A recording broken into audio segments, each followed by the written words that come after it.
나니아 연대기 3권 말과 소년 10장 남쪽 변방의 은둔자.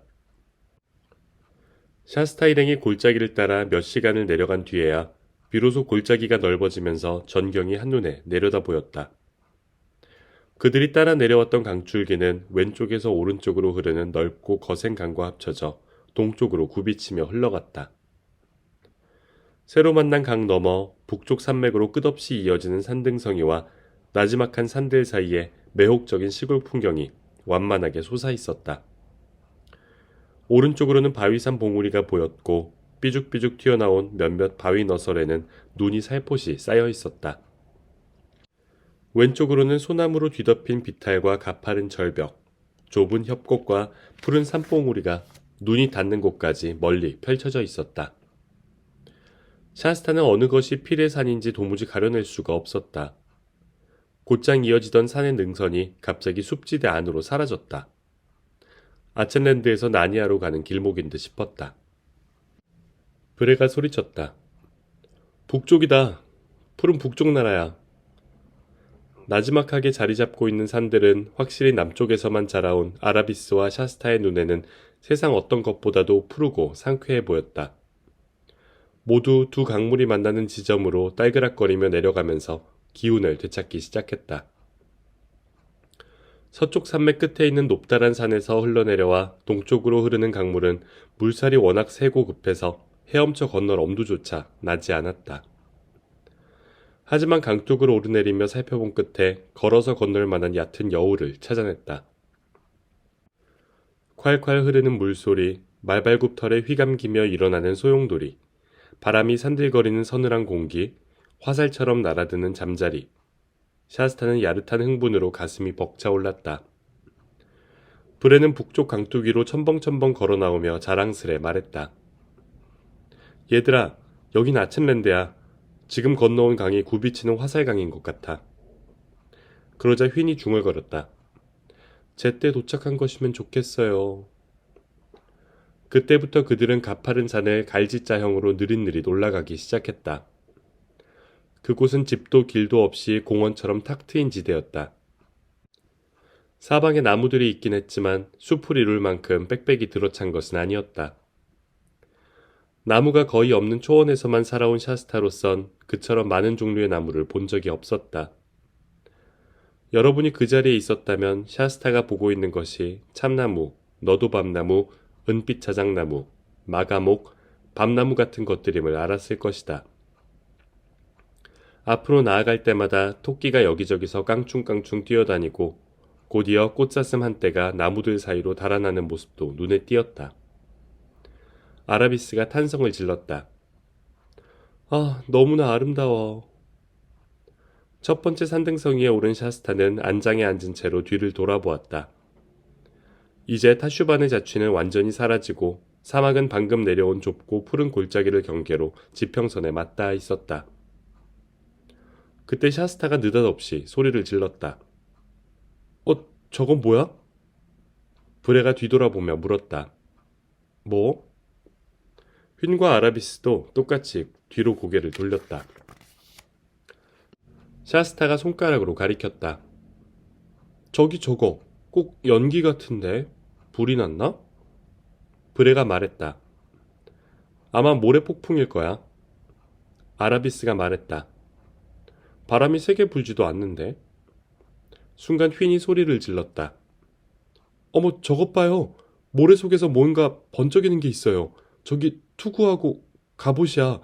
움직이고 있어요. 이쪽으로 오고 있어요. 아라비스가 넋이 나간 듯 중얼거렸다. 오, 타슈신이시여. 군대야. 라바다슈 군대야. 휜이 황급히 말했다. 맞아, 내가 걱정했던 대로야. 서둘러요. 그들보다 먼저 안바드성에 도착해야 해요. 말을 마치자마자 휜은 몸을 돌려 북쪽으로 힘차게 달려나갔다. 브레도 머리를 휙 쳐들더니 힘껏 달리기 시작했다. 아라비스가 뒤돌아보며 소리쳤다. 빨리 와, 브레, 빨리! 그렇게 경주하듯 달리는 일은 말에겐 무척이나 고통스러운 일이었다. 산등성이에 오를 때마다 또 다른 골짜기가 나타났고 그 골짜기 너머로 새로운 산등성이가 보였다. 모두들 얼추 옳은 방향으로 가고 있다는 짐작은 했지만 안바드 성이 과연 얼마나 떨어져 있는지는 알 수 없었다. 두 번째 산등성이에서 샤스타는 다시금 뒤를 돌아보았다. 사막에서 구름처럼 피어오르던 흙먼지 대신 굽이치는 화살강 맞은편 강둑의 개미떼처럼 움직이는 시커먼 무리가 보였다. 그들도 얕은 여울을 찾고 있는 것이 틀림없었다. 샤스타가 버럭 소리를 질렀다. 벌써 강까지 왔어. 아라비스도 덩달아 외쳤다. 빨리빨리 제때 도착하지 못할 바에야 숫자 안 가는 편이 나아. 그래, 힘껏 달려. 더 힘껏. 넌 군마였잖아. 샤스타 역시 브레에게 더 빨리 달리라고 외치고 싶었지만 겨우겨우 마음을 억눌렀다. 속으로 저 불쌍한 녀석은 이미 최선을 다해 뛰고 있는 거라고 생각하며 입을 다물어 버렸다. 두 말은 최선을 다해야지 하는 마음가짐으로 뛰고 있었다. 그러나 말들의 생각과 실제로 최선을 다하는 것은 전혀 다른 문제였다. 브레는 휜을 따라잡아 나란히 잔디밭을 달렸다. 휜은 더 이상 그런 속도로 오래 달릴 수 있을 것 같지 않았다. 바로 그때 등 뒤에서 들려오는 소리를 듣고 모두들 기분이 싹 달라졌다. 그것은 일행이 예상했던 짤그랑거리는 갑옷과 말발굽 소리로 뒤섞인 칼로르맨 사람들의 함성이 아니었다. 샤스타는 즉시 그게 무슨 소리인지 알아차렸다. 그것은 아라비스와 휜을 처음 만났던 달밤에 들었던 그 무시무시한 포효 소리였다. 이윽고 브레도 그 소리의 주인이 누구라는 걸 알아차리고는 눈이 시뻘개지면서 두 귀를 납죽 머리에 붙였다. 그제야 브레는 자신이 여태껏 그다지 빨리 달려온 것이 아님을 깨달았다. 샤스타도 단번에 변화를 느낄 수 있었다. 브레와 샤스타는 쏜살같이 앞으로 나아가며 눈 깜짝할 사이에 휜을 훨씬 앞질러버렸다. 심하다 심해. 이 정도면 사자도 못 쫓아올 거야. 샤스타는 속으로 중얼거리며 어깨 너머로 뒤를 돌아보았다. 이제 모든 것은 너무나 분명해졌다. 커다랗고 누런 짐승이 마치 낯선 개가 정원에 들어오면 잔디밭을 가로질러 나무로 튀어오르는 고양이처럼 몸을 바싹 낮춘 자세로 뒤따라오고 있었다. 게다가 거리는 순간순간 좁혀지고 있었다. 다시 앞쪽으로 눈을 돌렸을 때 샤스타는 여태껏 관심도 두지 않았고 생각조차 못했던 것을 보았다. 높이 3미터 정도 되는 초록빛 담이 앞을 가로막고 있었다. 담 한가운데로 문이 활짝 열려있고 그 앞에는 단풍색 옷을 맨발까지 길게 늘어뜨린 키 큰 노인이 고든 지팡이를 짚고 서 있었다. 기다란 수염은 거의 무릎에까지 닿을 정도였다. 샤스타는 한눈에 모든 것을 확인하고 나서 다시금 뒤를 돌아보았다. 사자는 이제 휜을 덮치기 일보 직전이었다. 사자가 휜의 뒷다리를 물어뜯으려고 덤벼들자 휘둥그레진 눈으로 거품을 문 휜의 얼굴에는 희망이라고 눈꼽만치도 찾아볼 수 없었다. 샤스타는 브레의 귀에 대고 소리쳤다. 멈춰! 돌아가서 도와줘야 해! 나중에 브레는 그 당시 자기는 아무 소리도 듣지 못했으며 그때 어떤 상황이 벌어졌는지 전혀 몰랐다고 항상 말했다. 브레는 아주 정직한 말이니 그 얘기를 그대로 믿어줘야겠다. 샤스타는 등자에서 발을 빼어 왼쪽으로 두 다리를 모은 뒤 100분의 1초도 안 되는 짧은 순간 동안 주저하다가 뛰어내렸다. 그 바람에 심하게 다쳐 숨이 콱 막힐 지경이었지만 얼마나 다쳤는지 살필 겨를도 없이 아라비스를 도우려고 비틀거리며 돌아섰다. 샤스타는 한 번도 이런 일을 해본 적이 없었고 지금 왜 이런 일이 벌어지고 있는지도 알지 못했다. 그때 세상에서 가장 끔찍한 비명소리가 휜의 입에서 터져 나왔다. 아라비스는 휜의 목덜미에 몸을 바싹 붙인 채 칼을 뽑으려는 중인 것 같았다. 그와 동시에 아라비스와 휜과 사자가 일제히 샤스타의 머리 위로 날아올랐다. 그들이 샤스타에게 떨어지기 직전에 사자는 도저히 사자의 발이라고 할 수 없을 만큼 커다란 뒷발로 벌떡 몸을 세우고 오른쪽 앞발을 아라비스 쪽으로 내뻗쳤다. 순간 샤스타는 무시무시하게 쫙 펼쳐진 사자의 발톱을 목격했다. 아라비스는 안장 위에서 비명을 지르며 비틀거렸다. 사자가 아라비스의 어깨를 잡아채고 있었다. 공포로 반쯤 정신이 나간 샤스타는 그 짐승 쪽으로 비틀비틀 다가갔다. 무기라곤 막대기나 돌멩이조차 없었다.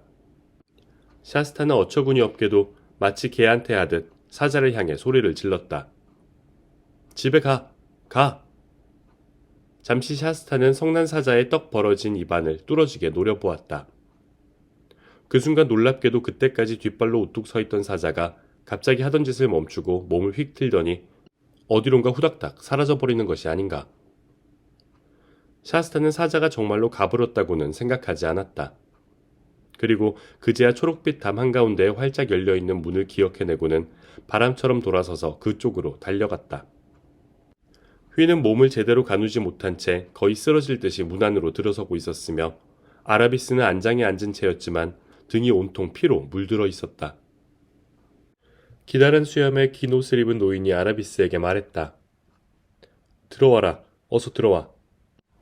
샤스타가 헐레벌떡 뛰어가자 자, 너도 들어오렴 하고 말했다. 노인은 샤스타를 안으로 들이고 문을 닫은 후 아라비스를 말에서 내려주었다. 그들은 초록 잔디로 뒤덮인 높은 담에 둘러싸인 넓고 둥근 울타리 안으로 들어갔다. 샤스타의 앞에 있는 연못에는 잔잔한 물이 바닥 높이까지 차올라 있었으며 연못 한 끝에는 이제껏 샤스타가 본 것 가운데 가장 크고 아름다운 나무가 무성한 나뭇가지로 그늘을 드리우고 있었다. 연못 너머에는 낡은 초가지붕을 얹은 나지막하고 작은 돌로 만든 집 한 채가 있었고 울타리 안 저편에서는 매해하는 염소 울음소리가 들려왔다. 평평한 땅바닥은 고운 잔디가 촘촘히 깔려 있었다. 샤스타가 헐떡거리며 물었다. 할아버지가 아첸랜드의 룬왕이신가요? 노인은 고개를 저으며 낮은 목소리로 대답했다. 아니야, 나는 남쪽 변방의 은둔자란다. 자, 지금은 질문할 시간이 없으니 내 말대로 하거라. 이 아가씨는 다쳤고 말들도 너무 지쳐있어. 그런데 지금 이 순간 라바다슈는 굽이치는 화살강을 건너려고 얕은 여울을 찾고 있단다. 네가 지금 당장 쉬지 않고 달려가면 제때 룬왕을 만나 소식을 전할 수 있을 게다. 온 힘이 다 빠져버린 샤스타는 그 말을 듣자 눈앞이 아찔했다. 그리고 내심 잔인하고 부당한 명령 같아 속상했다. 샤스타는 선한 일을 하면 그 대가로 항상 더 힘들고 막중한 일이 기다리게 마련이라는 걸 아직 배우지 못했던 것이다. 하지만 샤스타는 그런 생각을 접으며 큰 소리로 단지 이렇게 물었다. 왕은 어디 계신데요? 은둔자는 몸을 돌려 지팡이로 한쪽 방향을 가리켰다. 저기, 네가 들어온 문 바로 맞은편에 다른 문이 하나 있다. 그 문을 열고 똑바로 가거라. 길이 평탄하든 가파르든 고르든 울퉁불퉁하든 말라있든 질척거리든 상관 말고 계속 똑바로 가야 해. 그러면 반드시 룬왕을 찾을 수 있으리라는 예감이 드는구나. 자, 뛰어라 어서. 쉬지 말고 가야 한다. 샤스타는 고개를 끄덕여 보이고는 북쪽 문으로 뛰어가 곧 그 너머로 사라졌다. 은둔자는 그때까지 왼팔로 부축하고 있던 아라비스를 거의 안다시피 하여 집 안으로 데리고 들어갔다가 한참 뒤에 다시 나왔다. 은둔자는 브레와 휜을 향해 말했다. 자, 여보게들, 이젠 자네들 차례야. 사실 말들은 너무 지쳐있어 말할 기운도 없었다.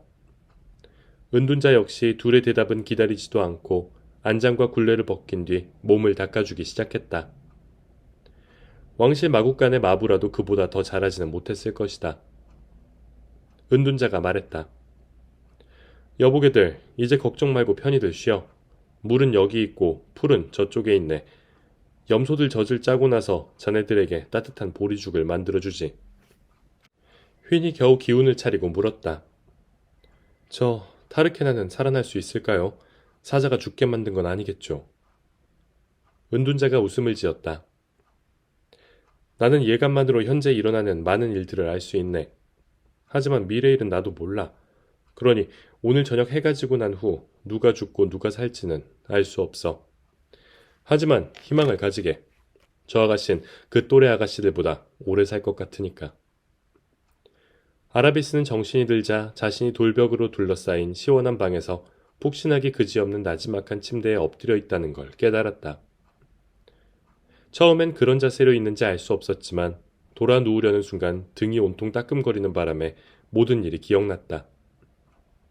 아라비스는 침대가 어찌나 폭신폭신한지 무엇으로 만들었을까 궁금했다. 그 침대 속은 아라비스가 듣도 보도 못한 히스로 만들어진 터라 전혀 짐작할 수 없었다. 그때 문이 열리며 은둔자가 손에 커다란 나무 사발을 들고 들어왔다. 은둔자는 사발을 조심스레 내려놓고 침대 옆으로 다가와 물었다. 좀 어떠냐? 등이 너무 아파요, 할아버지. 하지만 다른 데는 괜찮아요. 은둔자는 침대 옆에 무릎을 꿇고 앉더니 아라비스의 이마에 손을 대보고 맥도 짚어보았다. 열은 없구나. 곧 좋아질 거야. 사실 내일쯤이면 자리에서 못 일어날 이유도 없지. 하지만 지금은 이걸 마시거라. 은둔자는 나무 사발을 아라비스의 입에 갖다 대주었다. 아라비스는 맛을 보자마자 이내 얼굴을 찡그렸다. 염소젖을 별로 먹어본 적이 없는 사람한테는 염소젖이 좀 비리게 느껴지기 때문이었다. 그러나 아라비스는 몹시 목이 마르던 참이라 꾸역꾸역 마셨고 다 마시고 나니 기분이 한결 나아졌다. 자, 이제 실컷 자거라. 상처는 깨끗이 닦아내고 치료해 두었으니 아프긴 해도 채찍으로 맞은 정도밖에는 안 될 거야. 너를 안장에서 끌어내려 이빨로 물어뜯지 않고 발톱으로 등만 핥히다니 참 이상한 사자구나. 10군데나 긁혀서 다소 쓰라리겠지만 위험하거나 깊은 상처는 아니다. 운이 좋았네요. 얘야, 난 이제껏 이 세상에서 109번이나 되는 겨울을 지내왔어도 이런 행운은 처음 보는구나. 아마도 이번 일에는 내가 이해 못할 뭔가가 있나 보다. 하지만 우리가 알아야 할 일이라면 언젠가는 알게 될 날이 오겠지. 그런데 라바다슈와 200마리의 군마들은 어떻게 됐죠? 그들은 이 길로 지나가지 않을 것 같다. 지금쯤은 이곳 동쪽에 있는 얕은 여울을 발견했을 거야. 거기서 안바드 성으로 곧장 가려고 하겠지. 가엾은 샤스타. 얼마나 멀리 가야 되죠? 과연 샤스타가 먼저 성에 도착할 수 있을까요? 그럴 가능성이 꽤 높지. 아라비스는 다시 누워서 말했다. 제가 한참 잤나요?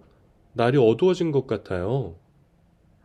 은둔자는 북쪽으로 난 창밖을 내다보았다. 이건 밤이 되어 어두운 게 아니란다. 폭풍봉우리에서 구름이 몰려오고 있기 때문이야. 이곳의 악천후는 언제나 거기서 시작되지. 오늘 밤엔 안개가 자욱할 거다. 다음날 아라비스는 등이 좀 쓰라릴 뿐 아주 좋아져서 아침을 먹고 이제 일어나도 좋다는 허락을 받았다. 말할 것도 없이 아라비스는 당장의 말들과 이야기를 나누러 밖으로 나갔다. 날씨는 다시 변해서 초록빛 울타리 안이 온통 커다란 초록색 컵처럼 햇빛으로 가득했다. 너무나 평화롭고 조용하고 또 한적한 곳이었다. 휘는 당장 아라비스에게 뛰어와 말들이 하는 식으로 입을 맞추었다. 서로 잘 잤는지 몸은 좀 어떤지 인사를 나눈 후 아라비스가 물었다. 그런데 브레는 어딨지? 휘는 코로 둥근 울타리 안 한 끝을 가리켰다. 저쪽에요. 아라비스가 가서 말 좀 걸어보세요. 뭐가 안 좋은가 봐요. 아무리 말을 시켜도 나한테는 입도 뻥끗 안 해요. 둘은 담쪽으로 고개를 돌린 채 누워있는 브레에게 천천히 다가갔다. 브레는 자기에게 다가오는 소리를 들었으면서도 쳐다보지도 않았고 말 한마디 하지 않았다. 아라비스가 말했다. 브레, 잘 잤니? 브레는 아무도 들을 수 없게 중얼거렸다. 아라비스가 계속 말을 건넸다. 할아버지께서 그러시는데 샤스타는 제때 루낭을 만날 수 있을 거래. 그러니까 우리가 해야 할 힘든 일은 다 끝난 셈이야. 이제 나니아로 가는 일만 남았어, 브레. 브레는 나지막한 소리로 말했다. 난 절대로 나니아를 볼 수 없을 거야. 브레 어디 아프니? 마침내 브레가 고개를 돌렸다. 무척이나 슬픔에 잠긴 표정이었다. 나 칼로르멘으로 돌아갈래. 뭐야? 다시 노예가 되겠다고? 그래, 나에겐 노예 생활이 어울려. 나니아의 자유로운 말들 앞에 어떻게 얼굴을 들고 다니겠어? 암말과 어린 여자애와 사내애를 사자밥이 되게 내버려두고 혼자만 살겠다고 도망친 게 바로 나라고. 그러자 휜이 끼어들었다. 아니에요. 다들 죽을 힘을 다해 달렸는데요, 뭐. 브레는 푸르르 콧김을 내뿜었다.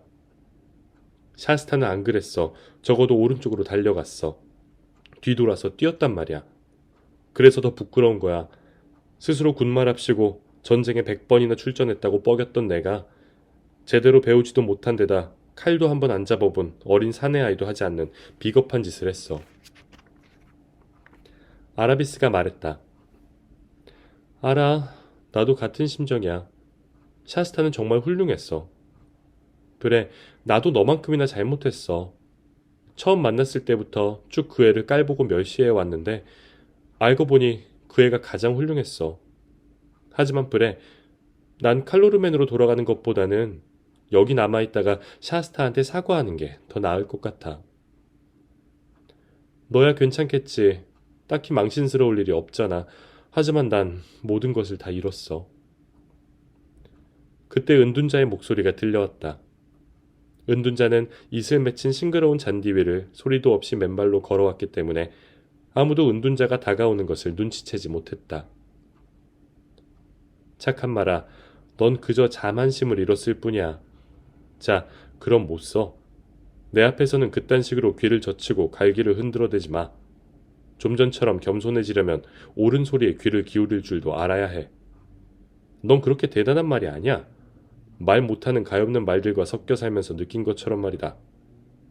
물론 그들보다야 용감하고 영리하겠지. 어쩌면 네가 그런 생각을 하게 된 것도 당연하다. 하지만 나니아에서는 어림없어. 너 스스로 남보다 뛰어날 게 없다고 생각하면 썩 괜찮은 말이 될 수 있을 거다. 자, 이제 네 발 달린 다른 친구랑 같이 부엌 문가에 가서 보리죽이 다 되었는지 한번 보자꾸나. 11장 달갑지 않은 동행자. 북쪽 문을 통해 밖으로 나간 샤스타는 풀과 히스로 뒤덮인 비탈을 달려 올라가 나무 몇 그루가 서 있는 곳까지 갔다. 샤스타로서는 이제 계획이고 뭐고 생각할 것도 없었다. 오로지 달리기만 했고 그것만으로도 힘에 부쳤다. 사지가 떨리고 옆구리가 심하게 쑤시기 시작했으며 눈가에 줄줄 흘러내리는 땀방울 때문에 앞도 제대로 보이지 않는 데다 눈까지 따끔거렸다. 샤스타는 발이 휘청거리는 바람에 돌부리에 걸려 발목을 삘 뻔한 적도 한두 번이 아니었다. 나무는 갈수록 빽빽해졌으며 그나마 다소 트인 곳에서는 고사리 숲풀이 우거져 있었다. 해가 구름 뒤로 숨었는데도 날씨가 시원해질 기미라곤 보이지 않았다. 보통 때보다 파리떼가 배에는 더 윙윙거리고 후텁지근하고 찌뿌드드한 그런 날이었다. 샤스타는 파리떼가 얼굴을 향해 달려들어도 쫓을 생각조차 하지 않았다. 그 일이 아니더라도 당장 신경 써야 할 일이 태산 같았기 때문이다. 그때 느닷없이 뿔나팔 소리가 들려왔다. 타슈반의 뿔나팔처럼 심장이 두근거리는 소리가 아니라 띠리띠띠뚜 하고 신나게 울리는 소리였다. 다음 순간 널찍한 빈터가 나타나면서 사람들 한 무리가 모습을 드러냈다. 샤스타의 눈에는 엄청나게 많아 보였다. 그러나 실제로는 15에서 20명가량 되는 초록색 사냥복을 입은 귀족들이었다. 몇몇은 말을 탄 채였고 몇몇은 그냥 말머리 옆에 서 있었다. 중앙에 서 있던 한 사람이 등자를 잡아 어떤 남자가 말에 올라탈 수 있도록 받쳐주고 있었다. 말에 올라타려던 남자는 흔히 상상 속에 등장하는 왕의 모습처럼 아주 쾌활하고 뚱뚱했으며 사과처럼 불그스레한 뺨에 반짝이는 눈을 가지고 있었다. 샤스타가 나타나자마자 왕은 말에 올라타려던 일을 까맣게 잊어버렸다. 왕은 샤스타를 향해 두 팔을 벌리고 몹시 반가워하면서 가슴 밑바닥에서부터 울려나오는 듯한 굵고 쩌렁쩌렁한 목소리로 외쳤다. 오, 코린, 나의 아들아. 아니, 맨발에 누더기를 걸치다니. 도대체 무슨... 샤스타는 고개를 저으며 숨 넘어가는 소리로 말했다. 아닙니다. 전 코린 왕자가 아니에요. 저는 그저 왕자님을 조금 닮았을 뿐입니다. 타슈반에서 왕자님을 만났는데 왕자님의 안부를 전합니다. 왕은 의아한 표정으로 샤스타를 뚫어지게 바라보았다. 샤스타는 헉헉거리며 물었다. 당신이 룬 왕이신가요? 그러고는 대답할 틈도 주지 않고 뒷말을 이어갔다. 전하께서는 얼른 안바드성으로 가셔서 성문을 닫고 적을 막아야 적이 쳐들어옵니다. 지금 라바다슈와 200명의 군사가 한 귀족이 물었다. 얘야, 무슨 증거라도 있느냐?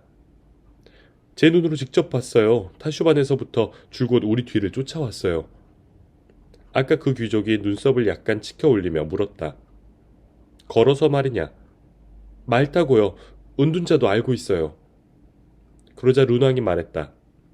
달인경, 그 애한테 더 이상 묻지 마시오. 저의 얼굴을 보니 진실임을 알겠구려. 자, 여러분, 성으로 돌아가야겠소. 저 애한테 여분의 말을 내주시오. 자, 꼬마야, 말을 타고 달릴 수 있겠니? 샤스타는 대답 대신 자기 앞으로 데리고 온 말의 등자에 발을 얹고 곧장 안장에 올라앉았다. 지난 몇 주일 동안 브레와 함께 100번도 넘게 했던 일이라 이제는 말에 오르는 솜씨가 처음과는 딴판이었다.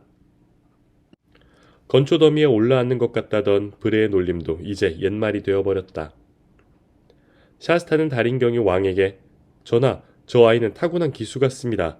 저 아이 몸엔 고귀한 피가 흐르고 있는 게 분명합니다. 하고 말하는 소리를 들었을 때 무척이나 기뻤다. 저 아이의 피라. 오호, 바로 그 점이야. 왕은 갈망하는 듯한 표정을 지으며 차분한 잿빛 눈으로 샤스타를 뚫어지게 바라보았다. 이제 모두가 말을 타고 달리기 시작했다. 샤스타는 자세는 제법 그럴듯했지만 곶비를 다루지 못해 쩔쩔맸다. 브레의 등에 타고 있는 동안에는 곶비를 한 번도 잡아본 적이 없었기 때문이다. 샤스타는 다른 사람들이 곶비를 어떻게 다루는지 조심스레 곁눈질을 해가며 손가락 위치를 바로잡으려고 애썼다. 하지만 말에게 가야 할 방향을 일러줄 엄두는커녕 말이 알아서 다른 말들을 따라가겠거니 하고 막연히 믿고만 있었다. 물론 그 말은 말하는 말이 아니라 보통 말이었다. 그러나 아무리 그렇더라도 등에 탄 낯선 사내아이가 채찍이나 박차도 쓰지 않고 주인 노릇마저 제대로 못한다는 걸 알아차릴 정도의 눈치는 있었다. 샤스타는 결국 행렬의 맨 끝으로 처졌다. 그래도 샤스타는 꽤 빠른 속도로 달리고 있었다. 이제 달려드는 파리도 없었고 얼굴에 스치는 공기도 향긋했다. 샤스타는 다시 숨을 내쉬었다. 이제 임무는 성공적으로 끝난 것이다. 타슈반에 도착한 이후 처음으로 샤스타는 맘껏 즐기기 시작했다. 샤스타는 산꼭대기가 얼마나 가까워졌는지 알고 싶어 위를 쳐다보았다. 하지만 실망스럽게도 아무것도 보이지 않았고 그저 희미한 잿빛 덩어리가 그들 쪽으로 밀려 내려오고 있을 뿐이었다. 산악지대가 처음인 샤스타로서는 여간 놀라운 일이 아니었다. 구름일 거야. 구름이 내려오는 거야. 알겠다. 산 위에 있으면 하늘 속에 있는 거나 마찬가지군.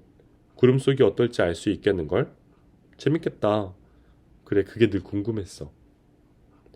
샤스타의 등 뒤 왼쪽 저 멀리에서 해가 막 저물고 있었다. 길이 울퉁불퉁해지자 모두들 속도를 내며 달리기 시작했다. 하지만 샤스타의 말은 여전히 꼴찌에서 벗어나지 못했다. 한두 번 길이 굽어질 때마다 일행은 잠깐씩 샤스타 앞에서 사라져서 보이지 않곤 했다. 이윽고 일행은 안개 속으로 뛰어들었다. 아니, 안개가 그들 위로 자욱이 피어올랐다. 세상은 온통 잿빛으로 변했다. 샤스타는 구름 속이 얼마나 차고 촉촉할지 또 얼마나 어두울지 전혀 예상하지 못했다. 잿빛 덩어리는 무시무시한 속도로 시커멓게 돌변했다. 일행의 앞쪽에서 누군가가 이따금 뿔라파를 불었는데 그때마다 소리가 조금씩 멀어진다는 걸 느낄 수 있었다. 샤스타는 이제 일행을 볼 수 없었지만 구부러진 다음번 모퉁이를 돌면 곧 볼 수 있을 거라고 생각했다. 그러나 모퉁이를 돌아도 일행은 보이지 않았다. 사실 샤스타의 눈에는 아무것도 보이지 않았다. 말은 이제 천천히 걷고 있었다. 말아, 달려, 달리라고. 그때 뿔라파의 소리가 아주 희미하게 들려왔다. 브레는 늘 샤스타에게 발꿈치를 바깥쪽으로 하고 있으라고 말했기 때문에 샤스타는 말 옆구리에 발꿈치를 갖다 대면 몹시 끔찍한 일이 일어나는 줄 알고 있었다. 이번 기회에 샤스타는 한번 그렇게 해봐야겠다는 생각을 했다. 말아, 여길 봐. 만약 빨리 달리지 않으면 내가 무슨 일을 할지 아니? 발꿈치로 네 옆구리를 찰 거야. 정말로 그럴 거라고. 그러나 말은 이런 위협에도 아랑곳하지 않았다. 그래서 샤스타는 안장에 꼿꼿이 앉아 무릎을 단단히 붙이고 이를 악문 다음 말 옆구리를 발꿈치로 힘껏 걷어찼다. 하지만 말은 대여섯 걸음 달리는 척했을 뿐 또다시 천천히 걷기 시작했다. 어느새 주위는 깜깜해졌고 사람들도 뿔나팔 불기를 포기한 듯 싶었다. 들리는 소리라고는 나뭇가지에서 똑똑 떨어지는 물방울 소리뿐이었다. 그래, 걷다 보면 언젠가는 어딘가에 닿겠지. 라바다슈 일행하고만 만나지 않았으면 좋겠다. 샤스타는 그렇게 계속 걷는 속도를 유지하며 한참을 갔다. 샤스타는 점점 말도 미워지고 배도 고파왔다. 이윽고 길이 두 갈래로 갈라졌다. 샤스타는 안바드 성으로 가는 길이 어느 쪽일까 곰곰이 생각하다가 뒤에서 들려오는 시끄러운 소리에 깜짝 놀랐다. 따가닥 따가닥 말 달리는 소리였다. 샤스타는 속으로 외쳤다. 라바다슈다. 샤스타는 라바다슈가 어느 길을 갈지 전혀 예측할 수 없었다. 내가 이 길을 택하면 아마 라바다슈는 다른 길을 택할지도 몰라. 하지만 갈림길에 그냥 서 있으면 분명히 잡히고 말 거야. 샤스타는 말에서 내려 죽기 살기로 말을 끌며 오른쪽 길로 갔다. 기병대 소리가 점점 빨라졌다. 얼마 안 되어 샤스타는 그들이 갈림길에 다다른 것을 깨달았다. 샤스타는 숨을 멈추고 그들이 어떤 길을 가는지 보려고 기다렸다. 서라! 누군가 외치는 소리가 낮게 울렸다. 곧 말들의 콧김 내뿜는 소리, 말발굽 구르는 소리, 재갈 씹는 소리, 말 목덜미를 토닥이는 소리 따위가 뒤섞여 들렸다. 어떤 사람이 말했다. 모두 잘 들어라. 여기서 200m만 가면 안바드 성이 나타날 것이다. 내 명령을 기억해라. 일단 우린 해가 뜨기 전까지는 나니아에 도착할 것이다. 나니아에 가면 살인은 자제해라. 우리 군사의 피만큼이나 나니아 사람들의 피를 소중하게 생각해야 한다. 이번만이다. 하지만 여기는 나니아가 아니다. 여기 아첸랜드에서는 다르다. 신께서 우리에게 행복한 한때를 허락하셨기에 케어페르벨 성과 서쪽 황무지 사이에 살아있는 건 남김없이 다 죽여도 괜찮다. 룬왕의 성을 공격할 때에는 속도가 가장 중요하다. 너희들의 용기를 보여다오. 1시간 안에 내 성으로 만들어야 한다. 만일 그렇게 되면 너희들에게 그 성을 다 주겠다. 나는 전리품 따윈 필요 없다. 성 안에 있는 야만인 남자란 남자는 어제 갓 태어난 아이까지도 모조리 죽여라. 나머지는 너희들 마음대로 나눠 가져도 좋다. 여자와 금과 보석과 무기와 술 모두를 말이다. 그러나 성문 앞에서 멈칫거리는 놈은 산채로 불태워버리겠다. 전지전능하고 냉혹하신 다슈신의 이름을 걸고 앞으로 진격! 대열이 따그닥따그닥 하는 웅장한 소리를 내며 앞으로 움직이기 시작하자 샤스타는 비로소 숨을 내쉬었다. 그들이 다른 길을 선택했기 때문이다. 샤스타는 하루 종일 200마리의 말에 대해 생각도 하고 얘기도 해봤지만 실제로 어느 정도인지는 감을 잡지 못했기에 대열이 지나가는데 무척이나 오랜 시간이 걸린다고 생각했다. 마침내 그 소리는 완전히 사라졌고 샤스타는 또다시 홀로 남아 나무에서 똑똑 떨어지는 물방울 소리만 듣고 있었다. 샤스타는 이제 안바드 성으로 가는 길을 알게 되었지만 갈 수 없었다. 그곳에 가는 것은 라바다슈 군대와 맞닥뜨린다는 것을 의미했다. 난 이제 어떻게 해야 하지? 샤스타는 다시 말 위에 올라타고 자기가 택한 길을 따라 앞으로 나아갔다. 잠자리와 식사를 해결할 수 있는 오두막집이라도 나타나기를 바라면서. 물론 아라비스와 브레와 휜이 있는 은둔자의 집으로 돌아갈 생각도 해봤지만 이제는 그쪽으로 가는 길도 잊어버려 그럴 수도 없었다. 그래도 이 길로 가면 어딘가에 닿을 거야. 하지만 어딘가도 어딘가 나름이다. 그 길은 어딘가로 이어져 있었는데 바로 나무가 점점 더 울창해지고 칠흑처럼 어둡고 차가운 어딘가였다. 또 묘하고 차가운 찬바람이 계속 불어 안개를 밀어냈지만 안개는 여전히 거치지 않았다.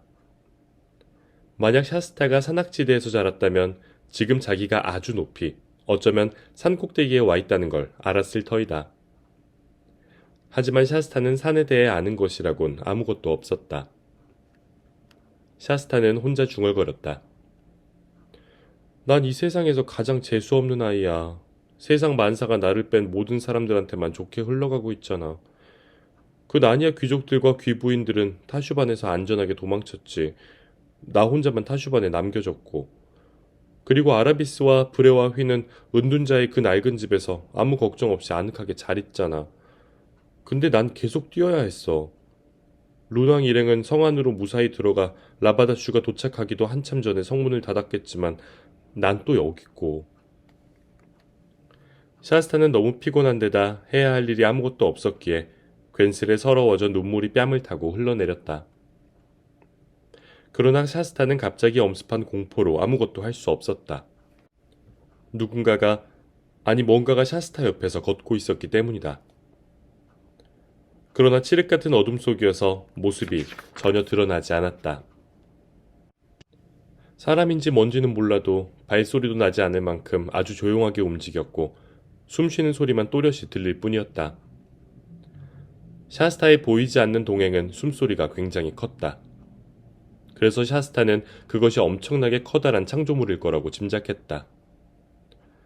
샤스타는 숨소리를 무심결에 알아차려서 그 창조물이 언제부터 옆에 있었는지 종잡을 수가 없었다. 소름 끼치는 충격 그 자체였다. 샤스타는 오래전에 북쪽 나라에 거인족이 산다는 얘기를 들은 기억이 났다. 샤스타는 너무 무서워서 입술을 깨물었다. 이제 진짜 울음을 터뜨릴 거리가 생겼는데도 눈물이 나오지가 않았다.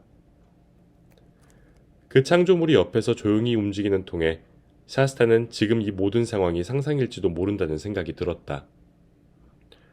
그런 확신이 들 때쯤 갑자기 바로 옆 깜깜한 어둠 속에서 땅이 꺼질 듯한 한숨 소리가 들려왔다. 이거 진짜네. 어쨌든 샤스타의 차가운 왼손에 뜨거운 숨결이 느껴졌다. 만약 말이 쓸모가 있다면, 아니 말을 쓸모있게 다룰 줄만 알았다면 샤스타는 모든 위험을 무릅쓰고 전속력으로 달렸을 터이다. 하지만 자신이 그 말을 전속력으로 몰 수 없다는 걸 잘 알고 있었다. 그래서 계속 걸었고 보이지 않는 동행은 옆에서 큰 숨소리를 내며 계속 따라왔다. 샤스타는 이제 더 이상 참을 수가 없었다. 샤스타가 들릴락말락하게 물었다. 누구세요? 보이지 않는 동행이 대답했다. 네가 말 걸기만을 오랫동안 기다렸던 자다. 목소리는 시끄럽지 않으면서 깊고 우렁찼다. 혹시 거인인가요? 네가 부르고 싶은 대로 불러라. 하지만 나는 거인이라고 불릴 만큼은 아니다. 샤스타는 어둠 속을 뚫어지게 바라보고는 말했다. 난 당신이 전혀 안 보여요.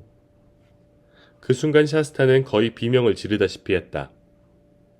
저 혹시 유령 같은 건 아니겠죠? 제발 사라져 주세요. 내가 당신한테 해를 끼친 게 있나요? 정말 난 이 세상에서 가장 재수없는 녀석이야. 그때 다시 한번 따뜻한 숨결이 샤스타의 얼굴과 손에 와닿았다. 자, 유령의 숨결처럼 느껴지느냐? 나에게 네 슬픔을 말해보아라. 샤스타는 그 따스한 숨결 덕분에 약간은 마음이 놓였다. 그래서 진짜 부모가 누군지도 모르고 한 어부 밑에서 매정하게 자란 자신의 사연을 털어놓기 시작했다. 또 집에서 도망쳐 나온 얘기며 사자에게 쫓기다가 강을 헤엄쳐 살아난 얘기, 타슈반에서 겪었던 수많은 위험들과 왕릉에서 지새웠던 밤과 사막에서 지저대던 짐승들 얘기를 했다. 사막을 건너며 견뎌야 했던 더위와 갈증에 대해서, 목적지에 거의 다 왔을 무렵 사자에게 쫓기다 아라비스가 상처를 입은 일도 얘기했다. 그리고 얼마나 오랫동안 아무것도 먹지 못했는지에 대해서도 얘기했다. 커다란 목소리가 말했다. 그렇다면 넌 재수없는 애는 아니구나. 그렇게 사자를 많이 만났는데도 재수없다는 생각이 안 드세요? 겨우 한 마리였는데도. 그게 도대체 무슨 소리예요? 방금 제가 첫날 밤에는 2마리가 있었다고 했고 또 한 마리뿐이었다. 다만 발이 빨랐을 뿐이지. 어떻게 아세요? 내가 그 사자니라. 샤스타가 너무 놀라 입을 쩍 벌리고 아무 말도 못하자 그 목소리가 계속 이야기했다. 난 너와 아라비스를 만나게 해준 사자란다. 또 왕릉 근처에 있던 널 보호해준 고양이이기도 하고 네가 잠잘 동안 자칼이 덮치지 않도록 지켜준 사자이기도 하지. 네가 제때에 룬왕을 만날 수 있도록 말들에게 겁을 주어 마지막 1.5km를 전속력으로 뛰게 만들기도 했고 넌 기억 못하겠지만 네가 아기였을 때 네가 탄 배를 무트로 밀어주었다. 그래서 한밤중에 일어나 바닷가에 나와 있던 남자가 죽기 직전이었던 널 구하게 했느니라. 그럼 당신이 아라비스를 다치게 했나요? 그렇단다. 왜죠? 얘야, 난 그 애가 아니라 네 얘기를 하고 있다. 난 당사자 얘기만 하지. 당신은 도대체 누구세요? 보이지 않는 목소리는 땅이 울릴 정도로 아주 굵직하고 낮게 대답했다. 나는 나 자신이다. 또다시 나는 나 자신이다. 하는 목소리가 크고 맑고 밝게 울렸다. 잠시 후 그 목소리의 주인은 세 번째로 나는 나 자신이다. 하고 겨우 알아들을 수 있을 정도로 조그맣게 속삭였다.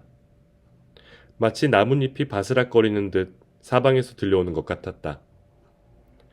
샤스타는 그 목소리의 주인공이 유령이든 자기를 잡아먹기로 작정한 짐승이든 간에 더 이상 무섭지 않았다. 하지만 색다른 느낌 때문에 온몸이 떨려왔다. 동시에 마음도 기쁨으로 가득 찼다. 시커멓던 안개가 점점 회색에서 흰색으로 변해갔다. 이건 얼마 전부터 일어난 변화였지만 샤스타는 보이지 않는 목소리와 말하는 동안 전혀 눈치채지 못했다. 이제 샤스타를 감싸고 있는 하얀 덩어리가 빛을 발하기 시작했다. 샤스타는 눈을 깜빡였다. 앞쪽 어디에선가 지저귀는 새소리가 들려왔다. 샤스타는 마침내 어둠이 걷히기 시작한다는 것을 깨달았다. 이제 말의 머리와 귀와 갈기가 잘 보였다. 왼쪽에서는 한 줄기 황금빛이 그들을 환히 비추고 있었다. 샤스타는 태양일 거라고 생각했다. 샤스타가 옆으로 몸을 돌려보니 말보다 더 큰 사자가 천천히 걷고 있었다. 말은 사자가 무섭지 않은 것 같기도 했고 아니면 눈에 안 보이는 것 같기도 했다.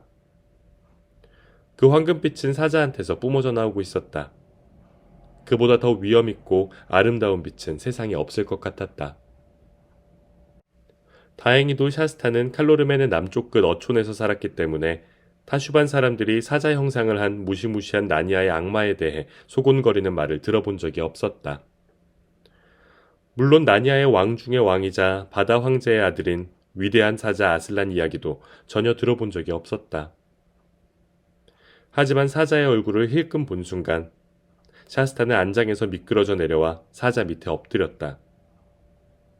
또 말할 필요도 없다는 것을 깨달았다. 왕 중의 왕이 샤스타 쪽으로 몸을 굽혔다. 사자의 갈기와 갈기 사이를 감돌며 풍겨나오는 야릇하면서도 엄숙한 향기가 샤스타를 감쌌다. 왕 중의 왕은 혀로 샤스타의 이마를 핥았다. 샤스타는 얼굴을 들었고 눈길이 마주쳤다. 그 순간 갑자기 뿌연 안개와 사자가 뿜어내는 강렬한 빛이 한데 휘돌며 회오리 같은 후광으로 변하더니 위로 사라져갔다. 샤스타는 푸른 하늘 아래 풀로 뒤덮인 산 위에 말과 단둘이 서 있었다. 그리고 여기저기서 새들이 지저귀고 있었다. 12장 나니아에 간 샤스타. 샤스타는 곰곰이 생각했다. 꿈이었나? 하지만 절대 꿈일 수가 없었다. 바로 앞 풀밭에 사자의 커다란 오른쪽 발자국이 깊이 패여 있었기 때문이다. 그런 발자국을 남길 수 있는 무게를 상상하는 것만으로도 가슴이 벅찼다. 그런데 발자국 크기보다 더 눈길을 끄는 것이 있었다.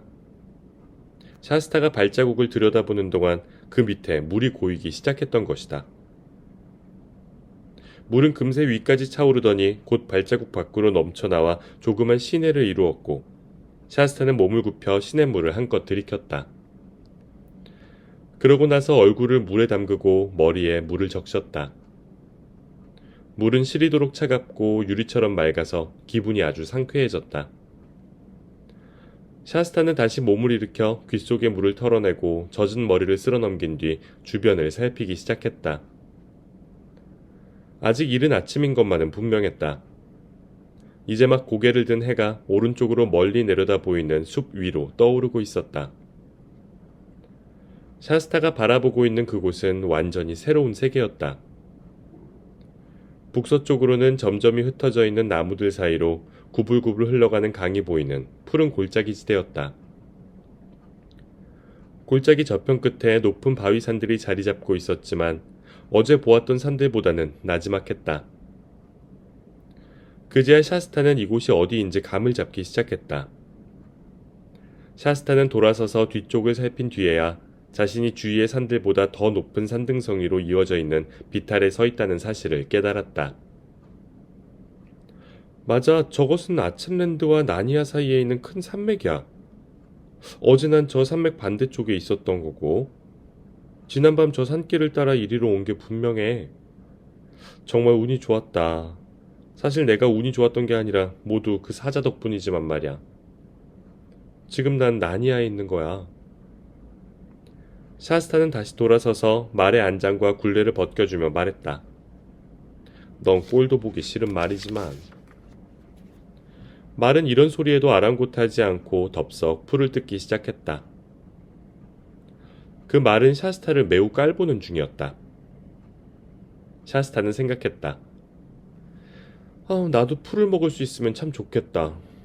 안바드성으로 돌아가 봐야 소용없는 짓이겠지. 포위되었을 테니까. 차라리 골짜기 아래로 내려가서 뭐라도 먹을 것을 찾아보는 편이 훨씬 낫겠어. 그래서 샤스타는 산 아래로 내려가 숲이 있는 곳까지 갔다.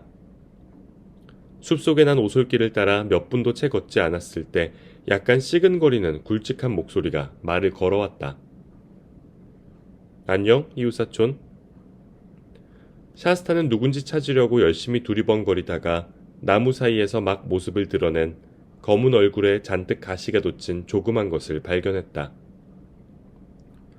사람이라기엔 작고 고슴도치라기엔 너무 컸지만 어쨌든 그것은 고슴도치였다. 샤스타가 대꾸했다. 안녕? 근데 난 이웃사촌이 아니야. 사실 이곳은 난생 처음이야. 고슴도치는 미심쩍다는 듯 반문했다. 그래? 난 저 산을 넘어왔어. 아첸랜드에서. 아하, 아첸랜드. 그 끔찍하게 먼 길인데. 난 한 번도 못 가봤어. 저 지금 잔인한 칼로르멘의 군대가 안바드성을 공격하고 있다는 걸 누군가에게 알려야 되는데. 그럴 리가. 잠깐 생각 좀 해보고. 칼로르멘이라는 나라는 아주 광활한 모래바다를 건너서 수천 수백 킬로미터나 떨어진 세상 끝에 있다던데. 네 생각만큼 그렇게 멀진 않아. 어쨌든 안바드성에 공격을 당했다는데 무슨 수를 써야 하지 않아? 너네 제왕한테 알려드려야 하지 않을까? 아무렴 무슨 수를 써야지. 하지만 난 지금 자러 가는 길이었는데. 안녕 이웃사촌. 이 마지막 세 마디는 길 가장자리 어디에선가 불쑥 머리를 내민 비스킷 빛깔의 커다란 토끼에게 한 인사였다. 고슴도치는 즉시 샤스타한테서 들은 얘기를 토끼한테 했다. 토끼는 몹시 중대한 소식이라며 제대로 대처하도록 나니아 국민들에게 이 사실을 알려야 한다는데 뜻을 같이 했다. 그런 식으로 소식이 퍼져나갔다. 몇 분마다 머리 위에 나뭇가지에서 발밑에 작은 땅굴에서 동물들이 나와 합세하는 바람에 일행은 이제 토끼 5, 다람쥐 하나, 까치 2, 염소발에 파우누스 하나, 쥐 하나로 불어났다. 다들 일제히 고슴도치의 생각에 맞장구를 쳤다. 마녀와 겨울이 사라지고 피터 제왕이 케어페러벨 성을 다스리는 황금 시절이 열린 이래 나니아의 작은 숲 국민들은 지나치게 안전하고 행복하게 산 나머지 조금씩 해이해지고 있었던 것은 사실이다. 그런데 잠시 후 남들보다 경험이 많은 두 친구가 작은 숲에 도착했다. 하나는 더플이라는 빨간 난쟁이였고 또 하나는 커다랗고 촉촉한 눈과 점박이 무늬 옆구리와 두 손가락만으로도 충분히 부러뜨릴 수 있을 만큼 가느다랗고 우아한 다리를 가진 아름답고 고상한 숫사슴이었다. 난쟁이는 그 소식을 듣자마자 다급하게 외쳤다. 사자가 살아있다니. 그런데 왜들 가만히 서서 수다만 떨고 있는 거야? 안바드 성에 적군이 왔다잖아. 당장 케어페러벨 성에 가서 알려야 해. 군대를 소집해야 한다고. 나니아가 앞장서서 루낭을 도우러 가야지.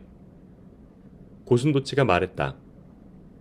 하지만 케어페러벨 성에 가도 제왕님은 못 만날 거야. 지금 거인족을 혼내주러 북쪽에 가셨단 말이야. 아무튼 이웃이니 거인이 하는 얘기는 영. 난쟁이가 말을 가로챘다. 누가 소식을 전할까? 여기서 나보다 더 빨리 갈 수 있는 친구 없어? 수사슴이 말했다. 나야.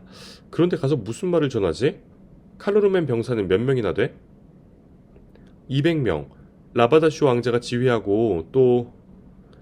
그러나 숫사슴은 벌써 네 다리를 일제히 내뻗으며 저만치 가고 있었다. 순식간에 숫사슴의 하얀 꽁무니는 멀리 숲속으로 사라져버렸다. 토끼가 말했다. 도대체 어디로 가는 걸까? 케어페러벨 성에 가도 제왕님은 못 만날 텐데. 더플이 말했다. 루시 여왕님은 만날 수 있을 거야. 자, 그럼 이봐. 저 사람 뭐 잘못된 거 아냐? 무척 창백해 보이는걸. 좀 기절할 것 같아. 배가 몹시 고픈 것 같아. 이봐 꼬마 친구. 마지막으로 먹은 게 언제였어? 샤스타는 맥없이 대답했다. 어제 아침이요. 저런저런. 난쟁이는 말을 마치자마자 곧장 통통하고 짧은 팔로 샤스타의 허리를 안아 부축했다. 이봐, 다들 부끄러운 줄 알아야 돼. 자, 꼬마 친구는 나하고 같이 가자. 가서 아침이나 먹자. 이렇게 떠들고 있는 것보다 낫겠지. 난쟁이는 투덜투덜 자신을 탓하고 부산을 떨면서 샤스타를 부축하여 불이 나게 숲속으로 들어가 좀 더 산 아래쪽으로 내려갔다. 샤스타로서는 벅찰 만큼 먼 길이어서 숲을 지나 벌거숭이 산 중턱에 다다랐을 즈음에는 다리가 후들거리기 시작했다. 그곳에는 굴뚝에서 연기가 모락모락 피어오르고 문이 활짝 열려있는 조그만 집이 한 채 있었다. 문가에 다다르자 더플이 외쳤다. 어이 형제들, 같이 아침 먹을 손님을 데려왔어. 갑자기 지글거리는 소리와 함께 맛있는 냄새가 풍겼다. 샤스타는 난생 처음 맡아보는 냄새였지만 아마 여러분들에겐 아주 익숙한 냄새일 것이다. 사실 그것은 프라이팬에 달걀과 베이컨과 버섯을 볶는 냄새였다. 머리 조심해라. 더플이 주의를 주었지만 샤스타는 벌써 낮은 문에 이마를 된통 부딪힌 뒤였다. 더플이 말했다. 자, 앉아. 너한텐 식탁이 좀 낮겠지만 의자도 낮으니까 괜찮을 거야. 여기 수프가 있고 크림 단지도 있고 숟가락은 여기 있어.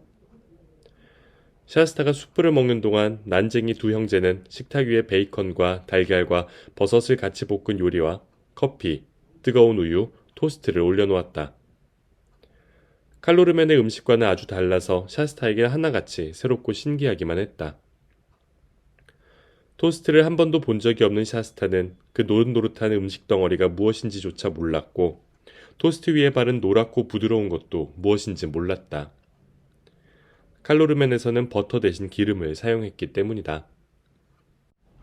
그리고 집 자체도 아르셰슈의 어두침침하고 후덥지근하고 생선 비린내 나는 오두막이나 기둥이 질비하고 양탄자가 깔린 타슈반의 저택과는 딴판이었다.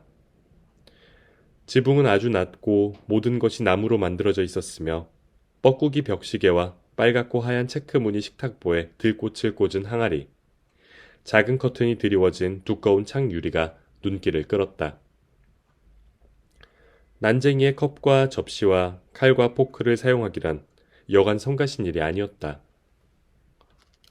한 번에 담을 수 있는 양이 적어서 샤스타의 컵과 접시에는 음식을 자주자주 채워야 했다. 그때마다 난쟁이들은 버터 좀 줘. 커피 한 잔 더. 버섯 더 먹을래. 달걀부침 더 먹을 거야? 하고 쫑알거렸다. 다들 실컷 먹고 나자 새 난쟁이는 설거지 당번을 제비뽑기로 결정했는데 로진이 설거지 당번으로 걸렸다. 이내 더플과 브리클섬은 샤스타를 데리고 밖으로 나가 오두막 벽에 붙여놓은 벤치에 앉았다. 모두 다리를 쭉 뻗고 만족스런 숨을 내쉬었으며 두 난쟁이는 파이프에 불을 붙였다. 이제 이슬은 풀잎에서 자취를 감추었고 햇볕도 따스했다. 산들바람이 불지 않았더라면 꽤나 더운 날씨였을 것이다. 더플이 말했다. 자, 낯선 친구. 이제 우리나라 지리를 알려줄게. 여기서는 남쪽 나니아가 거의 다 보이지. 우린 이곳 전망을 자랑스러워하고 있어. 바로 왼쪽에 저 앞산 너머로 보이는 것이 서쪽 산맥이고 오른쪽 멀리 저 둥근 산은 돌탁자 언덕이야. 그리고 저 너머에는 하지만 그 순간 더플은 샤스타의 코 고는 소리에 이야기를 멈추고 말았다. 전날 밤에 피곤한 여행에 맛있는 아침으로 배를 채우고 나니 금세 골아 떨어져 버렸다. 착한 난쟁이들은 이 모습을 보자마자 샤스타를 깨우지 말자는 몸짓을 나누며 속닥속닥 끄덕끄덕하고는 자리에서 일어나 살금살금 안으로 들어갔다. 하지만 그 모습도 어찌나 수선스러웠던지 샤스타가 조금만 덜 피곤했더라면 분명히 잠에서 깨고 말았을 것이다. 샤스타는 거의 온종일 달게 자다가 저녁 때가 다 되어서야 일어났다. 그 집 침대는 샤스타한테 너무 작아서 난쟁이들이 바닥에 히스로 좋은 잠자리를 만들어 주었다. 그래서 샤스타는 그날 밤 내내 뒤척이지도 않고 꿈도 꾸지 않고 푹 잘 수 있었다. 다음날 아침 막 아침 식사를 끝내자 밖에서 떠들썩하고 흥겨운 소리가 들려왔다. 트럼펫 소리다! 난쟁이들이 동시에 소리치며 샤스타와 함께 우르르 달려나갔다. 트럼펫 소리가 다시 울려 퍼졌다. 샤스타는 처음 듣는 소리였다. 타슈반의 뿔나팔 소리처럼 크고 엄숙한 소리도 아니었고 룬왕의 사냥나팔 소리처럼 즐겁고 신나는 소리도 아니었다. 하지만 그 소리는 맑고 날카롭고 힘찼다. 소리는 동쪽 숲에서 울려왔고 곧이어 말발굽 소리도 뒤섞여 들렸다. 잠시 후 행렬의 선두가 모습을 드러냈다. 맨 먼저 밤색 말을 탄 페리단경이 나니아의 커다란 국기를 들고 나타났다. 초록색 바탕에 붉은 사자가 그려져 있는 국기였다. 샤스타는 금방 그 사자를 알아보았다. 그 다음으로 군말을 탄 두 사람과 조랑말을 탄 한 사람이 나란히 모습을 나타냈다. 군말을 탄 사람은 에드먼드 왕과 쾌활해 보이는 금발 여인으로 그 여인은 투구와 갑옷 차림에 어깨에는 활을 메고 옆구리에 화살이 가득 든 화살통을 차고 있었다. 옆에서 루시어 왕이셔 하고 더플이 속삭였다. 조랑말을 탄 사람은 코린이었다. 이어서 본 부대가 나타났다. 보통 말을 탄 사람들, 말하는 말을 탄 사람들, 켄타우로스들, 무자비하고 우악스런 곰들, 말하는 큰 개들, 그리고 마지막으로 거인 6명이 뒤따르고 있었다. 나니아에는 착한 거인들이 살고 있었다. 그러나 샤스타는 거인들이 정의의 편이라는 걸 알면서도 처음에는 제대로 쳐다볼 수조차 없었다. 어떤 일이든 익숙해지려면 시간이 꽤 필요한 법이니까. 왕과 여왕이 오두막 앞에 이르러 난쟁이들이 깍듯이 고개를 숙여 절을 하려는 순간 에드먼드 왕이 큰 소리로 외쳤다. 자, 친구들, 잠시 멈춰서 휴식을 취합시다. 그러자 대번에 사람들이 말에서 내려 자루를 풀고 모라모라 떠드는 소리로 주위가 왁자지껄했다. 그 틈바구니에서 코린이 샤스타에게 달려와 손을 잡고 외쳤다. 야, 여기서 널 만나다니 무사히 빠져나왔어? 와, 기뻐라. 이제 같이 놀 수 있겠다. 아유, 근데 참 재수도 없지. 우리가 어제 아침 케어페러벨 항구에 도착했는데 첩이라는 수사슴이 기다리고 있다가 안바드성에 공격당했다는 소식을 전하는 거야. 네 생각에는... 방금 말에서 내린 에드먼드 왕이 다가와 말했다. 왕자의 친구인가? 폐하 기억 안 나세요? 저하고 똑같이 생겼던 애예요. 폐하께서 타슈반에 계실 때 저로 착각했던 그 사내 아이요. 루시아 왕이 말했다. 어머, 네가 왕자와 닮았다는 애구나. 꼭 쌍둥이 같네. 정말이지 믿어지지 않아. 샤스타는 에드먼드 왕에게 말했다. 전하, 저는 배신자가 아니옵니다. 정말입니다. 다만 그때 전하의 계획을 안 들을 수 없는 상황이었습니다. 하지만 저는 그 비밀을 적한테 밀고 할 생각은 꿈에도 하지 않았습니다. 에드먼드 왕은 샤스타의 머리에 손을 얹으며 말했다. 얘야, 나도 이제 네가 배신자가 아니라는 걸 알고 있다. 하지만 앞으로 그런 오해를 받지 않으려면 남들이 하는 얘기를 엿듣지 말아야지. 아무튼 이번 일은 다 잘 풀렸다. 그 후 사람들이 시끌벅적 떠들어대며 부산이 오고 가는 통에 샤스타는 잠시 코린과 에드먼드와 루시의 모습을 놓쳐버렸다. 코린은 잠시도 가만히 있지 않는 아이였다. 얼마 지나지 않아 샤스타는 흥분한 에드먼드 왕이 큰 소리로 말하는 것을 들었다. 사자 갈기에 맹세컨대 왕자, 이건 너무 심해. 조금 더 나아질 길이 없는 건가? 왕자 한 사람이 병사들 전체보다 더 신경 쓰이니 어쩌면 좋겠소. 차라리 말벌 연대를 지휘하는 게 낫지. 샤스타는 많은 사람들을 해치고 나아가 그 광경을 지켜보았다. 몹시 화가 난 에드먼드 왕과 조금 부끄러워하며 고개를 숙이고 있는 코린, 그리고 인상을 쓴 채 땅바닥에 주저앉아 있는 한 낯선 난쟁이의 모습이 보였다. 방금 2명의 파우누스가 난쟁이의 갑옷을 벗겨주고 난 뒤였다. 루시 여왕이 말했다. 지금 내 물약만 있어도 이 정도쯤은 금방 고칠 수 있을 텐데. 하지만 제왕께서 전쟁터에 갖고 나가지 말라고 엄명하셨어. 아주 위급할 때만 사용하도록 잘 간직하고 있으라고 하셨지. 사실은 그 사이에 이런 일이 일어났다. 코린이 샤스타에게 말을 마치기가 무섭게 손벗이라는 군인 난쟁이가 코린의 팔꿈치를 잡아 끌었다. 그러자 코린이 물었다. 왜 손벗? 손벗은 코린을 계속 옆으로 잡아당기며 말했다. 왕자님, 우리가 행군을 계속하면 오늘 왕자님의 아버님이신 루낭페아의 성에 당도할 겁니다. 그러면 밤이 되기 전에 전쟁에 돌입해야 할지도 모릅니다. 알아, 얼마나 멋진 일이야. 멋지고 말고 간에 왕자님께서 전쟁에 참가하지 못하도록 하라는 에드먼드 전하의 엄명이 계셨습니다. 대신 전쟁을 지켜보실 수는 있습니다. 왕자님 나이에는 그것만 해도 대단한 일이지요. 코린이 벌컥 소리를 질렀다. 말도 안 돼. 난 싸울 테다. 루시 여왕님도 궁수들이랑 같이 싸울 거잖아. 여왕님께서는 마음대로 하실 수 있어요. 하지만 왕자님은 제 책임입니다. 제가 떠나셔도 좋다고 할 때까지 조랑말을 제 곁에서 한치도 떼어놓지 않겠다고, 하다못해 목을 앞으로 내미는 일조차 하지 않겠다고 왕자님답게 엄숙히 약속하시든지, 싫으면 전하의 말씀대로 죄수처럼 저와 손목을 함께 묶고서 가셔야겠습니다. 날 묶으려들면 때려 눕혀버리겠어. 과연 그렇게 하실 수 있는지 보고 싶군요. 그 말은 코린 같은 사내 아이가 발끈하고도 남을 만한 일이었다. 코린은 난쟁이와 곧 치고받는 난장판을 벌였다. 코린은 난쟁이보다 팔이 길고 키도 더 큰 반면 난쟁이는 나이가 많고 다부졌기 때문에 싸움은 막상막하였다. 그러나 손벗이 재수없게 돌멩이에 걸려 앞으로 고꾸라지는 바람에 승자 없이 싸움은 끝나버렸다. 손벗은 몸을 일으키다가 발목을 삔 것을 알아차렸다. 적어도 2주 동안은 걷지도 못하고 말도 타지 못할 정도로 심한 부상이었다. 에드먼드 왕이 말했다. 왕자가 저지른 짓을 좀 봐.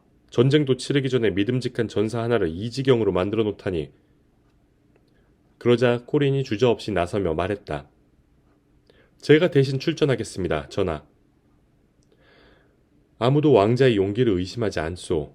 하지만 그 나이에 전쟁에 참가한다는 것은 오히려 우리 편한테 위험만 안겨주는 꼴이오. 그렇게 말하고 나서 왕은 이내 다른 일에 몰두했다. 그러자 코린은 난쟁이에게 정중히 사과한 뒤 샤스타에게 달려 귓속말로 속삭였다. 어서 서둘러. 저기 난쟁이의 갑옷과 조랑말이 있어. 누가 보기 전에 어서 입어. 왜? 왜긴 왜야. 그래야 나랑 전쟁에 참가하지. 넌 싫어? 아니. 대답은 그렇게 했지만 전쟁에 나갈 생각은 전혀 해보지 않았던 샤스타는 등골이 오싹해졌다. 그래, 그렇게 입는 거야. 머리 위로. 자, 이제 검대를 차. 하지만 우린 저 꽁무니에서 생쥐처럼 살금살금 따라가야 돼. 일단 전쟁이 시작되면 다들 정신이 없어서 우리 같은 건 안중에도 없을 거야.